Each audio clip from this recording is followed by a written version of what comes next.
We are solving a NEET 2022 question in wave optics. The question is like this. In a Young's double-slit experiment, a student observes 8 fringes in a certain segment of the screen when a monochromatic light of 600 nanometer is used. If the wavelength is changed to 400 nanometer, what is the number of the fringes is? Let us try to understand first of all what is happening. It's an interference pattern.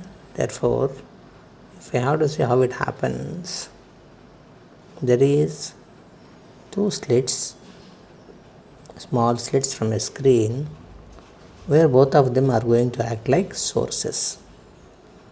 From that slits at a particular distance, we can call it like capital D, whereas the distance between the slits is small d, there is a screen.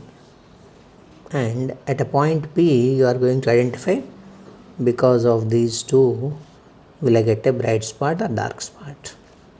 Because of constructive interference, you will get a bright spot there. Because of destructive interference, you will get a dark spot there. Then there is a term, the first thing that I want to define here is, we know this, but I am just defining, making it like an independent question. Fringe width beta equal to lambda into capital D by small d, where lambda is the wavelength of the light used, capital D is the distance between the slit and the screens, small d is the distance between the slits.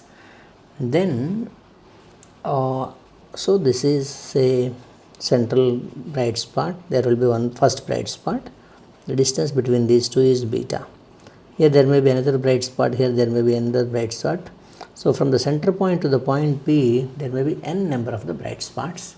So we can write that location, this total distance, consider it like y, can be written like n times of each fringe width when there are n number of bright fringes, right? Then it could be bright or dark fringe, so it doesn't make a difference in the problem. N into lambda into capital D by small d is y. It is given in our problem that space is fixed. We observe in the same region, that means this y is fixed. Then y is fixed. What else is fixed? Distance between the slits is fixed. Distance between the screens is fixed.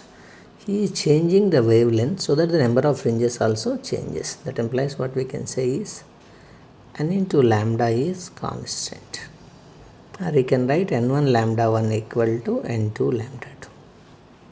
n1, number of the fringes observed is 8 for a wavelength of 600 nanometer. n2 is how much for a wavelength of 400 nanometer. Both the units are same, I need not make a conversion. So n2 equal to 8 into 6 by 4. 4 2s are 8, 2 6 are 12. So when you change the wavelength, you will find 12 fringes in the same region. This is how we can solve this simple question. Thank you for watching.